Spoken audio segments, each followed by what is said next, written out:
દીકરા, હજુ તારો સમય આવ્યો નથી, પણ નજીક આવી રહ્યો છે. એટલે મારી આ 3 વાત હૃદયમાં ઉતારી લે. પહેલી વાત, સાંજે જ્યારે દીવો બળે ને, એ દીવા સામે 2 ક્ષણ ચૂપચાપ બેસી રામ રામ 5 વાર બોલજે. એ પ્રકાશ તારા મનની અંધારીએ રસ્તો બતાવશે.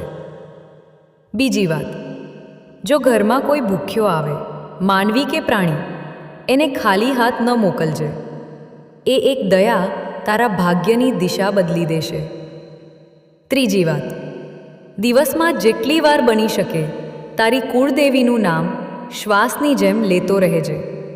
નામ લેવાતું રહેશે ને, રક્ષણ આપમેળે થતું રહેશે. દીકરા, તું ચિંતા ન કર. સપના પોતે જ તારી પાસે આવવાનો રસ્તો શોધી લેશે. જય મેલડીમાં રામ રામ.